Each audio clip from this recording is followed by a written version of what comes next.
YouTube, my name is Mesa Sean, and we are back here on Destiny 2. Time for a Destiny 2 news video, and there's not a whole lot to report, but the This Week at Bungie for November 1st just hit, so we're going to go over it. If you enjoy my content, please hit that like button and hit subscribe if you're not a subscriber. Alright, let's get into the news. So, first off, the Festival of the Lost live event will be ending next Tuesday.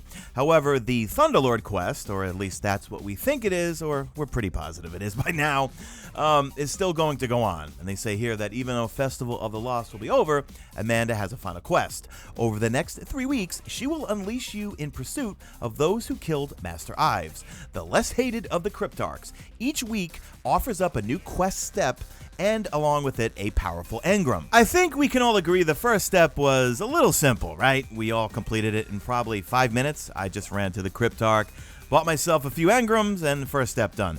I have a feeling, and I'm actually hoping, that this is going to be somewhat of a Whisper of the Worm type quest, and that this will evolve and hopefully get more and more difficult each week. If they're going to make us do something each week that's going to give us a powerful reward, and then hopefully a Thunderlord by the end of it, hopefully it gets a little bit more intricate. Let me know in the comment section how you hope this quest will evolve.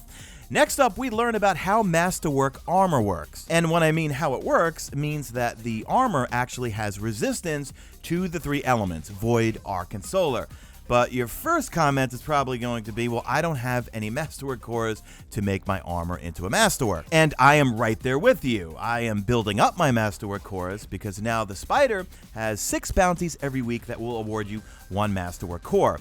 Now, the other day, I made a guide on how to do all of the Spider bounties. I asked you in the comments section, do you want these weekly? And pretty much everyone in the comments section said do those, so I will be doing them every single Wednesday morning for you guys. Now, they are fairly simple, and I did notice, you know what, the Masterwork cores I was getting, because you could do them on all 3 characters, they start to add up.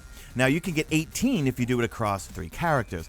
However, I got more because I did notice, first off, you have to go to the Tangled Shore to get Ghost Fragments. When you get those Ghost Fragments, you buy the bounties.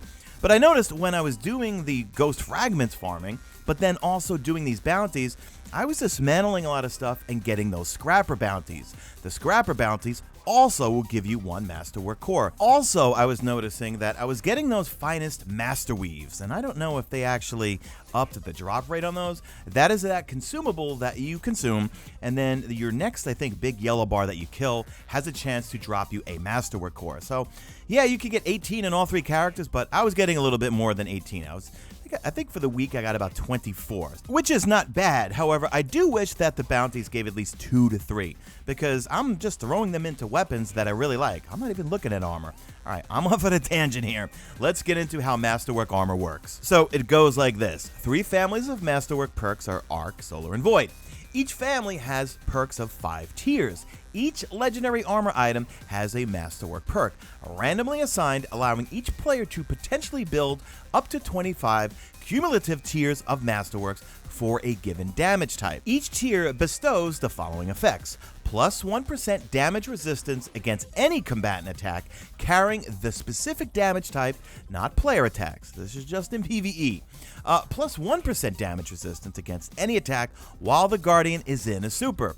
Super damage resistance stacks regardless of family disparity. For example, if a player has a tier 12 Arc and tier 3 Void, they would have a cumulative additional 15% damage resistance while in super, but only 12% damage resistance versus Arc combatants damage, and 3% versus Void combatant damage for this particular example. Keep in mind that while your Masterwork super damage resistance stacks with the base damage resistance of your supers, you will never be 100% invulnerable to attacks. So for the super hardcore players out there, let me know in the comments, have you Masterworked any of your armor? Right now, I have not done 1 piece of armor. I have pretty much my set armor pieces that I like. I like the perks, I like everything about them, but I'm spending my Masterwork cores really on the weapons that I like right now, turning them into Masterworks. They also, in the This Week at Bungie, announced the 10 winners for the hashtag Festival of the Costume contest, and you could see if you were one of the winners. And if you were one of the winners, let me know in the comment section. They had some pretty cool pictures, which you will see linked in the This Week at Bungie in the description. There is a list of all the known issues, but I want to touch on one thing right here. Right at the bottom, 150 round per minute scout rifles. It says, we are investigating an issue where 150 round per minute scout rifles may not fire at their intended rate. I personally think there's still an issue with scout rifle damage overall. I'm the one that likes to use the 180 round per minute scout rifles. Nameless Midnight, Distant Relation, weapons like that. If you were new, Update 2.0 nerfed scout rifles because they were trying to fix explosive payload, and then they buffed them up with 2.0.4 by 15%. I don't know, is it a placebo effect, guys? Help me out in the comment section. The 180s, they still feel weak for some reason. And I can't tell, is it just because I'm so used to using pulse rifles, auto rifles, and hand cannons since Forsaken came out? I don't know, sound off in the comment section. Lastly, Cosmo posted a thread over on Reddit and also on Bungie.net. And they're looking for feedback. Some questions like, what have you liked the most about Destiny 2 post Forsaken? What would you like to see changed in the future? And what would you like to see added? I will link those two threads in the description, so make sure you go over there and give them some feedback. Leave me a hashtag made it to the end if you did make it to the end, and for those folks that made it to the end. Probably going to be light on the content this weekend up until Tuesday.